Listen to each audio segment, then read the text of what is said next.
우리 오늘 성경 본문의 말씀은 마태복음서 6장 16절에서 18절의 말씀입니다.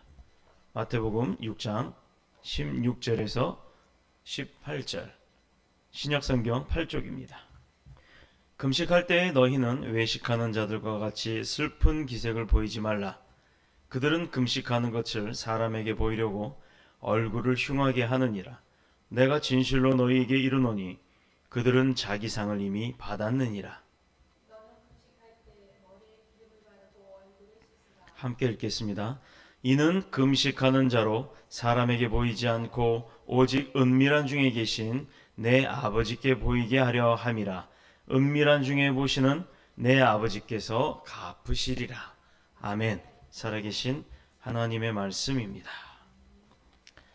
자, 우리가 이제 벌써 4월달 설립 이후에 마태복음 강론을 하고 나서 벌써 18번째 강의입니다. 두 번씩 나누어서 했기 때문에 이 18번이면 벌써 꽤 많은 횟수가 진행이 되었는데요. 마태복음서 강론하는 데만 한 2년 걸릴 것 같아요. 아멘을 안 하시네. 2년씩이나 우리는 마태복음서에 대해서 하나님이 예수님을 이 땅에 보내시고 그 예수님이 우리 가운데 오셔서 어떤 일을 하셨는지 그거를 정말 아주 세밀하게 가르쳐 주시는 거예요. 정말 감사하죠. 자, 우리가 지금 믿음 생활을 하고 있는 교회라는 곳이 있고 또 그 교회 안에 여러분이 예수 그리스도를 나의 구세주로 영접을 하면 그 뭐가 온다 그랬어요? 예수 그리스도를 내가 영접을 하면 그 순간 나한테 뭐가 온다? 성령이 들어오신다. 그래서 내가 거룩한 곳, 즉 내가 성령이 계시는 성소, 즉 교회가 된다 이겁니다. 그러면 우리는 믿음을 제대로 배우고 또 제대로 선포하고 제대로 복음을 증거해야 될 의무가 있죠. 그렇다 그러면 믿음에 대해서 제대로 알아야 돼요? 몰라야 돼요? 알아야 되죠. 알아야 선포를 할 수가 있습니다. 알아야 전할 수가 있지요. 그런데 얼마 전에 우리나라에는요 그런 얘기들이 있었어요. 뭐였냐면 시한부 종말론 문제를 거들먹거리면서 이야기했던 사람들이 있었습니다. 그래서 한동안에 80년대에도 그랬고 90년대에도 그랬고 항상 세기 말 10년 단위로 하여튼 그 어느 기점을 두고서요 그 시한부 종말론을 이야기하는 사람들이 참 많아서 사회적으로 문제를 많이 일으켰던 적이 있습니다. 근데 아이러니하게도 참 사람들이 그 꼬임에 잘 넘어간다는 얘기예요. 자, 3만 명 정도 되는 사람들이 그때 당시 1980년대 그때 당시 3만 명 정도 되는 사람들이 가정이 깨졌어요. 또 학교를 중퇴하고 직장을 왜 다니냐 이거예요. 내일 모레면 종말인데 내가 예수 믿고 제대로 살아서 정말 진짜 천국 가는 게 중요하지 무슨 회사를 다니고 가정에 애고 남편이고 아들이고 딸이고 뭐가 중요하냐고 나 사는 게 중요하 이렇게 사회적 부작용이 컸던 때가 있었습니다. 그런데 그들은요 그 시한부 종말론이 그들이 말하던 10월 28일이 딱 되자마자 자취를 감췄어요. 왜냐? 그들이 말했던 10월 28일 날 예수님이 재림해서 이 땅은 심판으로 거듭날 거다 라고 했단 말이에요. 그래서 그날이 되기 전에 얼씨 나는 진짜 얼씨구나 하고 예수님이 원하는 삶을 살아야지 그러고 열심히 그 교주가 그 사이비 이단 교주가 얘기했던 대로 막 재산도 팔고 다 갖다 바치고 그렇게 했단 말이에요. 그 중에 유병원 씨도 있었습니다. 자, 예를 들어서 1884년에 예수님이 재림할 것이라고 많은 사람들이 유혹했던 이다 1984년에 있었고 또 1988년에도 예수님이 재림한다고 했던 모 단체가 있었어요. 이것도 이단이에요. 여러 종류의 이단들이 계속 일어납니다. 또 얼마 전에는 뭐 누구였더라? 어느 여자분이었는데 본인이 재림 예수라고 그래서 언제가 종말이 된다. 미국으로 다 도피해버리고 성도들까지 집 팔아갖고 다 미국으로 도망간 사람도 하나 있어요. 자, 그런데 가만히 보면 이 많았던 사람들이 수법이 다 똑같더란 얘기입니다. 뭐냐? 언제 이 세상은 끝난다.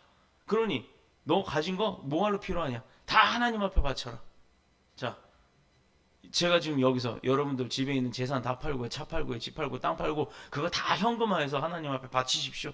여기다 갖다 내세요. 이거 이단이에요, 이단. 이단의 특징은 그겁니다. 헌금을 강요하고 헌금을 안 내면 벌 받는다라고 얘기를 해요. 그리고 자기 자신이 재물을 갖고 있는 게 뭐가 중요하냐. 그건 하나님 앞에 다 바쳐라. 나머지는 하나님이 다 해결하신다. 이렇게 가리키는 게 이단입니다. 자, 봅시다. 그 10월 28일이 되니 그들은요, 아무 변화가 없었단 말이에요. 그럼 그때 돼서 뭐라고 얘기를 해요? 세상 사람들 다 지탄을 하죠. 거봐라 이 거짓말쟁이들아, 니들이 뭐라 그랬냐. 심지어 근데 그 믿음을 갖고 있는, 그 안에서 믿음을 갖고 있다고 하는 사람들, 온갖 재물을 다 갖다 바친 사람들은 뭐라고 얘기했냐면요, 그 교주가 그랬습니다. 우리가 믿음으로 정말 간구를 했더니 그게 연장이 되었다, 연기가 되었다, 이렇게 표현을 합니다. 자기들이 주님 앞에 기도를 했더니 이것을 연기시켰다는 등, 또 보류를 시켜주셨다는 등 하며 성도들을 계속해서 유혹을 했는데, 야, 그걸 믿어요. 또 그걸 또 진짜로 믿고 열심히 섬기던 사람들이 있었습니다. 문제는 이런 이단 종파에 한번 끌려가면 빠져나오질 못해요. 이 사람들이 얼마나 사탕 발림을 잘하는지요. 그 사람을 위하고 그 사람을 이해하고 그 사람을 도와주는 것처럼 합니다. 예를 들어 100원어치 도와주고 10,000원어치를 빼가요. 이게 그런 사람들의 특징이었어요. 마치 마약을 먹은 사람이 정신을 못 차리듯 그렇게 가정이며 가족이며 직장이며 그런 모든 사회적 관계를 다 단절시켜 놓고 깨트려 버린다는데 특징이 있다는 것입니다. 요즘 또 그런 거 있어요. 도를 아십니까? 길을 아십니까? 뭐를 아세요? 뭐를 아세요? 길 가는데 쫓아와서 그렇게 물어보기도 합니다. 자, 그러므로 우리 거룩한 주의 백성들은요, 몇 월 며칠 예수님이 재림한다, 뭐 날짜, 달, 횟수, 뭐 몇 번째 온다, 뭐 이런 거 이렇게 이야기하는 사람이 있으면요, 그거 다 두말할 것 없이 다 이단입니다. 이단 확실합니다. 그렇게 판단하시고 그런 사람들과의 관계는 일절 끊으시길 권면합니다. 예수님은 당시에 성도로서 해야 할 일을 또 크게 세 가지로 꼽았는데, 그러면 거룩한 백성 주의 자녀로서 해야 할 일이 무엇이냐? 첫 번째, 구제하는 일. 두 번째, 기도하는 일. 세 번째, 금식하는 일에 대해서 이야기를 하셨어요. 이 세 가지 중에 우리가 구제와 기도에 대한 거는 지난 시간에 이미 다 했잖아요. 그래서 오늘은 금식에 관한 문제를 함께 살펴보도록 합니다. 되게 짧아요. 조금만 힘들어도 기지개 한번 할까요? 자, 손 깍지 끼고 찬양을 불렀는데 왜 졸음이 오지? 자, 옆구리도 이렇게. 자, 내가 스트레칭을 좀 배워갖고 가르쳐 드릴게. 자, 그리고 옆구리도. 자, 서로 봅니다. 오른쪽 왼쪽 동시에 돌아가고, 자, 얼굴 마주 보면 할렐루야 하고, 얼굴 마주 보면 할렐루야. 등 돌려도 할렐루야. 네, 우리 교회 좋은 교회, 우리 교회는 사랑하는 교회입니다. 자, 이렇게 세 가지 중에 오늘은 금식에 대해서 알아보겠다고 했는데, 그렇다 그러면 금식이라고 하는 게 뭐예요? 금식. 음식을 먹지 않는 것. 그게 금식이란 말이에요. 근데 이거에 여러 가지 견해가 있었어요. 자, 특별히 금식은 어느 지역 사람들이 잘하냐면 아시아권에 있는 사람들이 잘합니다. 예를 들어 유대교는 1년 중에서 어떤 날 딱 하루를 정해놓고 그 속죄일에 금식을 했어요. 속죄하는 날에. 자, 레위기 16장 31절에 보면 이날은 의무적으로 누구나 다 금식을 해야 되는 거예요. 그 유대교 사람들이었으면. 그래서 그날 딱 정해놓은 겁니다. 그래서 이 속죄일에는 음식을 먹는다든지 또는 술을 마신다든가 목욕을 하든가 기름을 바른다든지 신발을 신는다든지 아니면 뭐 어른들은 성생활을 한다든지 부부생활을 한다든지 이런 것들을 다 일체 금기를 시켰어요. 정욕적인 생활까지 완전히 다 금기를 시켰어요. 이것이 금식이었어요. 그 후에 이제 이슬람교라는 것이 생겨나면서 이슬람교에서는 금식 행위를 하는데, 이것은요 모하메드라고 하는 그 선지자, 그들이 믿는 그 모하메드가 첫 번째 계시를 받은 날, 그 날을 기념해서 그날부터 한 달 동안을 금식을 합니다. 이것을 우리가 많이 들었을 거예요. 라마단 기간이라고 합니다. 우리 방송에 보면 라마단 기간에 성지순례 같은 사람들이 어디 길이 무너져 갖고 압사해서 몇백 명이 죽었다는 등, 이 사람들은요 그 먼 거리를 이 라마단 기간에 이 기도를 한다고 금식을 하면서 어떤 행사들을 많이, 성지 순례들을 많이 합니다. 해가 질 때까지 이 사람들은 무엇을 하느냐? 이 라마단 금식일 한 달 동안 어, 해가 뜰 때부터 해가 질 때까지만 금식을 해요. 그래서 이들은 저녁 해가 지고 나면 밤새도록 먹어대요. 그리고 또 다음날 해가 뜨면 또 질 때까지 금식을 합니다. 잔뜩 먹고 또 낮이 되면 금식하는 것이 그들의 특징이에요. 자, 그렇다 그러면 예수님은 금식 문제를 어떻게 다루셨느냐? 본문에는 마치 예수님께서는 금식하는 것 자체를 비판하는 것처럼 보여요. 그러나 특별히 그 복음주의자들이 금식하는 것을 아주 안 좋아했는데 그들은 금식보다는 이제 말씀으로 더 자기네들이 정결함을 얻을 수 있다라고 생각을 했던 자들이기 때문에 그래요. 그러나 최근에 와서는 이 금식이 과연 얼마만큼 중요하고 필요한지를 느끼고 금식의 필요성에 대해서 그들이 다시 그 의미를 갖기 시작했다고 합니다. 예수님께서 예수님 자신도 금식을 며칠이나 하셨죠? 40일. 40일 금식을 했어요. 그런데 예수님도 이 땅으로 사람의 몸으로 오셨기 때문에 그 40일 동안의 금식을 하면서 참 많은 일들을 겪으셨습니다. 사람도 40일 이상 하기는 참 힘들어요. 40일도 보통 이것이 어려운 게 아니에요. 마태복음 9장에 보면 예수 그리스도께서도 40일간 금식을 하셨을 뿐만 아니라 마태복음 9장에 금식에 관하여서 아주 간접적으로 가르쳐주고 있는 내용들이 나옵니다. 또 마가복음 9장 29절에 보면 기도와 금식 이외에는 이런 이유가 나갈 수가 없느니라 이렇게 말씀하시면서 기도와 금식에 대하여 얼마나 그 중요성이 있는지 그것을 말씀을 하셨어요. 우리가 잘 알고 있는 캐톨릭이라고 하는 우리 천주교, 이 카톨릭에서는 금식에 대하여 비교적 많은 의미를 부여하고 있습니다. 근데 그 카톨릭에서 그 금식이라고 하는 것에 대한 의미는 어떤 거냐면 우리가 알고 있는 것과는 좀 달라요. 그들은 카톨릭에서는 금식이 바로 금욕주의입니다. 금욕주의. 이들의 금욕주의는 인간의 물질과 육체와 영혼으로 구성되어져 있기 때문에 인간이 물질과 육체와 영혼 그렇게 구성이 되어 있기 때문에 영혼은 깨끗하다. 그러나 육체는 더럽다라고 인정을 해요. 그렇기 때문에 더러운 육체를 꼭꼭 묶어두기 위해서는 어떻게 해야 되느냐? 금욕주의가 필요하다. 그렇게 해서 그들은 그렇게 주장을 해서 신부님이나 수녀님들이 독신 행위에 대해서 그걸 주장을 하고 그것을 찬양하고 지켜나가는 겁니다. 신부와 수녀들이 결혼을 하지 않아요. 결혼을 하면 신부 수녀 자격이 없어요. 자, 그러나 이것은 성경적으로 보면 잘못된 겁니다. 성경에 하나님께서 뭐라고 그랬어요? 창세기 생육하고 번성하라. 그리고 세상을 지배하고 다스려라. 자, 성경 어디를 봐도요 육체가 더럽다라고는 나와 있지 않습니다. 영혼이나 육체나 또 모두 하나님께서 창조하신 다음에 뭐라고 하셨냐? 보시기에 참 좋았더라 라고 이렇게 이야기를 하셨기 때문에 당연히 육체는 더러운 것이 될 수가 없습니다. 다만 우리 인간으로서 이제 타락을 한 이후에 육체가 더러워졌다라고는 표현을 할 수가 있어요. 그건 사실이에요. 육체가 욕심으로 인해 사탄의 게임에 넘어가서 이제 하나님의 자녀로서의 삶을 살기를 포기해 버렸잖아요. 그로 인해서 우리가 타락한 것은 사실입니다. 그러나 하나님께서는 우리에게 어떻게 하셨어요? 보혜사 예수 그리스도를 이 땅에 보내주셔서 십자가 사건으로 말미암아 우리를 다시금 어떻게?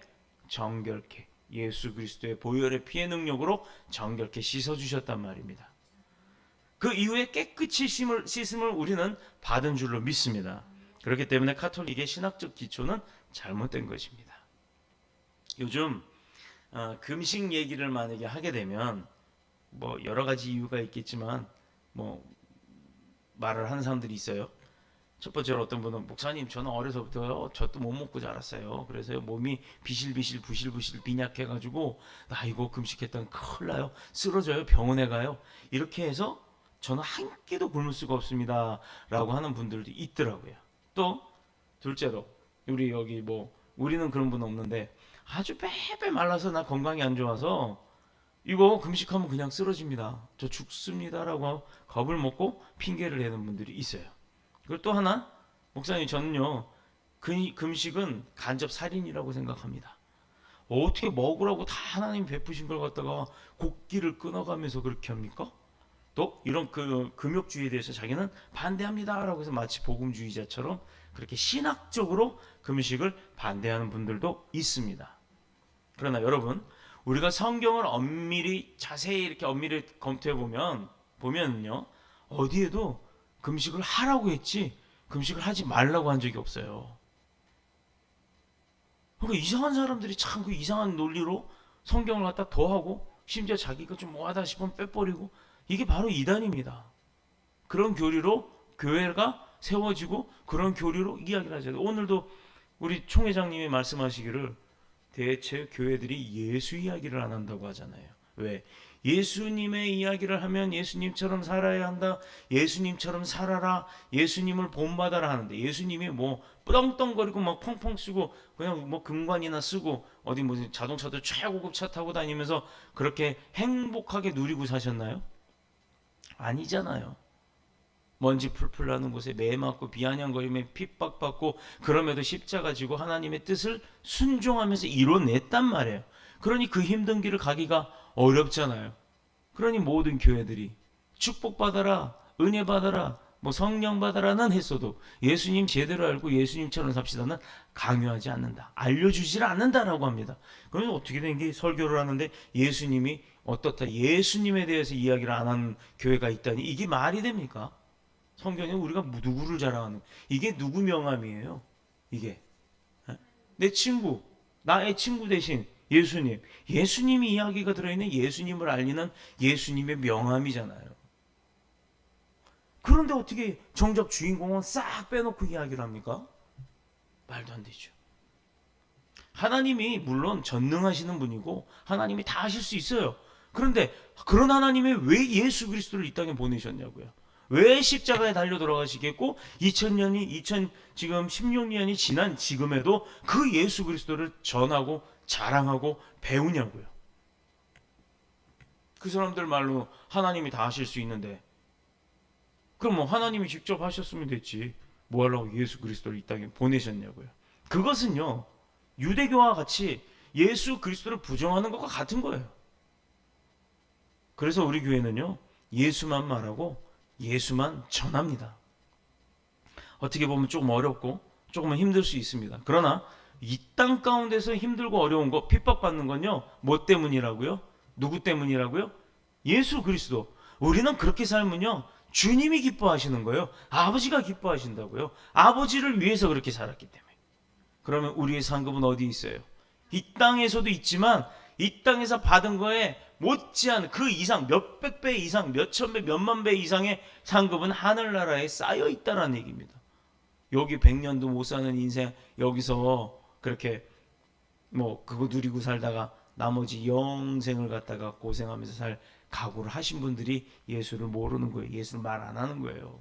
편하게 살려고 하는 겁니다.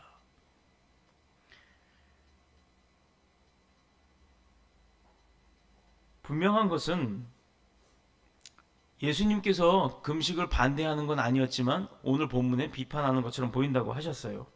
그러나 성경에도 어디를 봐도 금식에 대해서 반대하지 않았다 그랬어요. 그러면 우리는 어떻게 해야 돼요? 예수님처럼 금식도 해봐야겠죠. 물론 40일 금식이 가능한 분은 하세요. 안 말립니다. 그거 죽지 않습니다. 하나님이 돌보세요. 근데 물론 밥만 안 먹는 걸로 하는 게 아니에요. 금식에 대한 거에서 그래서 알려드리도록 하겠습니다. 다만 예수님께서 말한 것은요, 사람에게 보이는 금식을 하지 마라 이거예요. 사람한테 보이려고 하는 금식을 하지 마라 이거예요. 우리 외식하는 자에 대해서 이야기한 적 있죠? 그게 뭐예요? 사람이 보는 앞에서 기도하는 척, 거룩한 척, 척, 말씀 많이 하는 척, 자기 신실한 믿음을 가진 것 척, 아주 그냥 근엄한 목사인 척, 아주 신실한 기독군인 척, 성경을 달달달 외우는 척, 이 척을 하지 말란 얘기예요. 그것이 바로 외식하는 자, 그리고 사람에게 보이는 금식과 같은 것이다라고 예수님은 말씀을 하시는 겁니다. 이 잘못된 금식을 비판하신 거였지 예수님처럼 정말 기도하면서 주님 앞에 매달려 가면서 주님과의 관계를 이끌어 가려고, 하나님과의 관계를 이끌어 가려고 하는 그런 금식을 말한 게 아니란 말이에요. 자, 그것은 11조 생활도 마찬가지예요. 예수님께서 11조 생활에 대해서 얼마나 비판을 하셨어요. 제가 그때 그 얘기 했잖아요. 11조는 돈이 아니다. 그랬더니 전화 왔었다고. 근데 그분도 이제 오해 다 풀리셨습니다. 자, 예수님께서는 바리새인들이 그 잘못된 11조 생활을 비판하셨던 거예요. 바리새인들 보여지는. 그러나 그것은 11조 생활을 하지 말라는 게 아니었어요. 오히려 좋은 의미에서, 적극적인 의미에서 올바른 11조 생활을 하라. 그것은 하나님을 테스트까지 해보라고 하셨어요. 내가 복을 주는지 안 주는지. 적극적인 의미에서는 올바른 11조 생활을 하라. 그러니 우리가 말하는, 오늘 이 본문에서 말하는 그 금식에 대한 것도 올바른 금식을 하라 이 이야기입니다. 자, 그러면 우리가 금식을 해야 하는 이유, 우리는 거짓된 금식을 하면 안 되는 거예요. 다만 바른 금식, 성경적인 금식, 복음주의적인 금식을 해야 하는데, 우리가 금식해야 할 5가지 이유를 오늘 설명하겠습니다. 오늘 5가지 중에 3번째까지만 할게요. 시간이 좀 지나서. 자, 첫 번째, 건강을 위해서 우리가 금식을 해야 합니다. 건강을 위해서. 자, 적당한 금식 생활을 하는 것은 영혼과 육신에 아주 유익한 것들을 끼친다고 하네요. 우리가 요즘 뭐 뚱뚱하신 분들, 대한민국 특히 요새 비만이 좀 많아져서 다이어트를 한다고 막 운동을 하네, 돈을 들여서 뭘 먹네 막 이렇게 하는데, 이거 다이어트 하는 사람들 가만 보면요, 다이어트를 언제 하냐면, 금식을 언제 하냐면 주로 아침 금식을 해요. 그 아침 금식 왜 하는 줄 아세요? 아침에 일찍 일어나서 밥 먹기 싫은 거야. 밥 먹기가 힘든 거야. 배가 고파서 안 먹는 게 아니라, 배고픈데도 안 먹는 게 아니라 아침을 굶으면서 조금 더 자려고, 그러고 나서 출근하려고, 학교 가려고, 직장 가려고. 이거 그렇게 그냥 어차피 내가 아침 못 먹는 거 금식을 그때로 때려 넣는 거예요. 틀려요? 아침 금식하는 사람들요, 하나님 앞에 솔직해집시다. 그건 금식이에요. 금식이 아니라. 아침 원래 굶는데, 굶는 참에 하나님 나 아침 어차피 안 먹는데 그거 금식으로 쳐주세요. 이거랑 똑같아요. 웃는 분들이 하나도 없네. 웃는 분들은 그 경험이 있는 분들이야. 자, 우리가 그 아침 금식하는 거. 근데 사실은요, 우리가 아침부터 일어나서 일을 하고 활동을 하기 때문에 아침은 잘 먹어야 합니다. 그런데 아침을 다이어트 한다고 금식을 해요? 점심에 고기고 뭐고 잔뜩 먹어요? 저녁에요? 어이고, 아침 못 먹은 것까지 찾아 먹어요? 그러니 저녁에 더 잘 먹으니 그 살이 안 찌겠어요? 먹고 자잖아. 자는 동안 살은 계속 찌는 거예요. 그리고 나서 밤새 위가 소화하느라고 힘들어갖고 위도 이제 좀 쉬어야지 했는데 아침에 또 일어나니까 배가 별로 안 고파. 그러니까 금식으로 가고. 이게 패턴이 그렇게 돌아가는 거예요. 자, 그러나 우리 건강을 위한다면요, 우리 선조들은 어떤 지혜를 했었냐? 조반석죽. 조반, 아침조. 아침에는 밥을 꼭 먹고 저녁에는 죽을 먹었다 이겁니다. 배가 고프지 않을 정도로만 요기를 하고 저녁은 위를 비워버렸대요. 아침에 많이 먹고 에너지를 쌓아서 하루를 살고, 저녁에는 푹 위도 쉬게 그렇게 간단하게 먹고 살았다고 합니다. 옛날 우리 선조들이 해왔듯이 아침은 왕이 먹는 음식처럼 먹고, 또 그렇게 해야 활동을 잘합니다. 그러다 보면 몸이 어떻게 되겠어요? 패턴이 건강해진다는 겁니다.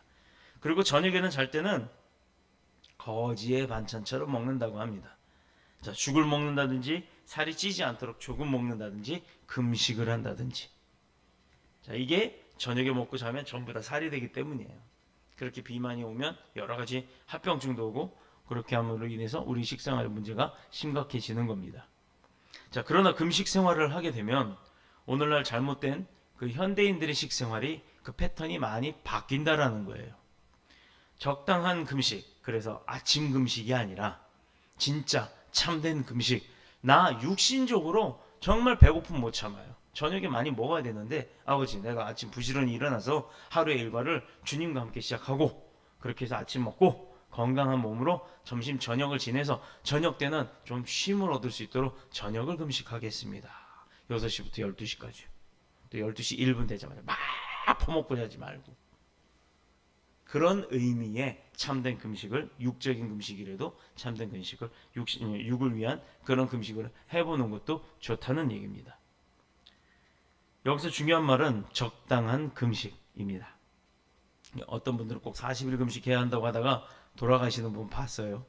무리하게 하는 거 아니에요. 자기 형편에 맞게 적당한 금식을 해야 될 줄로 믿습니다. 그것이 우리에게 영혼과 육체에 유익이 되는 줄로 믿습니다. 두 번째, 자기 훈련을 위해서 금식 기도를 해야 합니다. 이게 보통 우리가 말하는 금식 기도의 목적이에요. 두 번째가 자기 훈련을 위해 금식 기도를 합니다. 인간에게 가장 무서운 것이 뭔지 아세요? 인간에게, 사람에게 있어서 가장 무서운 것. 그게 뭐냐면 바로 척입니다. 없으면서 있는 척, 못 배웠으면서 배운 척, 또 모르면서 아는 척, 그리고 전혀 내가 알지 못한 건데 자기가 다 한 것처럼 그렇게 그래 맞아 그런 거 척. 또 뭐 여러 가지 척척척이 있겠죠. 척척척 뭐 이거 같은데 그런 여러 가지 척들이 있습니다. 이것은 곧 우리가 성경적으로 얘기하면 교만함을 얘기하는 거예요. 교만함. 자기 훈련을 위해서 금식을 해야 되는데 그것 중에 인간이 가질 수 있는 가장 무서운 것은 바로 그 교만함입니다. 그 교만함이 우리 스스로가 교만해질 때 하나님께서는 어떤 무기를 딱 쓰세요. 하나님께서 우리 그 교만함을 고치기 위한 무기가 있어요. 또 우리 스스로 나 자신이 교만해지지 않기 위한 어떤 또 나 스스로의 무기도 갖고 있습니다. 그게 뭐냐면 하나님께서 우리에게 그 교만함을 고치시려고 할 때는 어떤 무기를 쓰시느냐? 환난과 고난이라고 하는 것을 주십니다. 나에게 환난이 오고 고난이 와요. 그것은 왜? 하나님께서 내가 뭔가 잘못했을 때 나를 고치시기 위해서 주시는 거예요. 템테이션이 아닌 테스트가 되는 거죠. 우리가 하나님께서 환난과 고통을 주실 때 많은 경우가 대부분 나 자신의 교만함이 있었기 때문이에요. 그 교만을 다스리고 겸손케 해서 다시 주님의 도구로 만드셔서 주님이 사용하시려고 하는 겁니다. 그러면 교만했던 심령들이 엎드려서 주님, 제가 이제서 깨달았습니다. 몰랐습니다. 그래서 용서하여 주시옵소서 하고 통회하며 자복을 하겠죠. 자복하여 통회 회개를 하겠죠. 그리고 우리 스스로가 자기 자신에게 또 고치려고 하는 무기는 무엇이냐? 바로 금식 기도입니다. 내가 내 스스로 음식을 먹질 않아요. 그래서 내가 얼마나 약한가를 내가 안 먹어보면 알게 돼요. 내 스스로 얼마나 내 힘이 약하고 내가 할 수 있는 게 없다는 걸 알 수 있는 기회. 그것이 바로 금식입니다. 그렇게 함으로 인해서 내가 스스로 사람들 앞에서도 겸손해지고 더더욱이 나아가서는 하나님 앞에 더 겸손해질 수 있는 그런 믿음을 쌓아가는 것입니다. 이것이 바로 자기 훈련을 위한 금식의 방법 두 번째인 것입니다. 세 번째는 그 개개인이 갖고 있는 어떤 습관들이 있을 거예요. 옳지 못한 습관들, 바르지 못한 습관들, 그런 습관들, 그것을 위해서 금식 기도가 필요합니다. 세상에는요, 뭐 좋은 습관도 있고 뭐 나쁜 습관도 있겠죠. 그러나 하나님께서 주시는 우리에게 습관은 그냥 믿음 생활을 옳게 하는 것, 바르게 하는 것, 하나님을 자주 만나는 것, 주님의 말씀을 묵상하는 것, 주님과 함께 동행하는 것, 그로 인해 주님이 기뻐하는 것, 이것이 정말 좋은 습관인 거예요. 그러면 예배 생활, 기도 생활, 말씀 생활, 묵상, 큐티, 또 그 외 교제 생활까지도 정말 하나님이 보시기에 합당한 자가 돼야 되겠죠. 그러나 나쁜 습관들 보면요, 본인들이 끊지 못하는 습관들이 많아요. 자, 요즘은 남자만 담배 피는 게 아니라 여자들도 담배 많이 핀대요. 오히려 여성들이 더 많이 핀대요. 그래서 아이들이 나중에 태어나면요, 이상해요. 사지가 멀쩡하면 아이고 할렐루야 감사합니다. 내 아이는 멀쩡하네요라 하지만 여기가 이상합니다. 귀가 안 들리거나 눈이 안 보이거나 갑자기 잘 자라던 애가 온몸에 뭐가 두드러기 같은 게 난다든가 여러 가지 지금 병들이 발생을 하고 있어요. 이거요, 엄마들 잘해야 돼요. 엄마들이 몸에 니코틴을 중독을 시켜놓고 나서 나중에 아이 임신하고 나면 아이가 그걸 다 먹는다니까요. 그런 아이들이 많이 나와요, 요새. 또 도박이나 마약, 술 이런 것들은요, 인위적으로 자기가 그 인위백이면 끊기가 힘들어요. 담배도 마찬가지고. 이런 아주 나쁜 습관을 가진 사람은 어떻게 해야겠습니까? 어떻게 끊어서 고쳐야 되겠습니까? 기도밖에 없어요. 기도하면서 끊어야 되는 줄로 믿습니다. 또 그냥 기도하는 게 아니에요. 하나님 앞에 자기 나름대로의 또 각오를 보이는 거예요. 그래서 금식하면서 하나님 앞에 매달리는 금식 기도. 그렇게 해서 이런 나쁜 습관에서 여간에서 벗어나기 힘든 것을 하나님의 도움을 받을 때 내 몸 스스로가 나도 약함을 입고 또 그 약함 가운데 주님이 치료하시고 고치심을 통해서 내가 고쳐나갈 수 있는 그런 것, 그런 금식 기도로 극복할 수 있는 줄로 믿습니다. 자, 오늘은 여기까지 하고 네 번째, 다섯 번째는 다음 주에 이어서 계속해서 금식할 때 어떻게 해야 되는지 말씀을 나누도록 하겠습니다. 주의 집에 영광이 가득해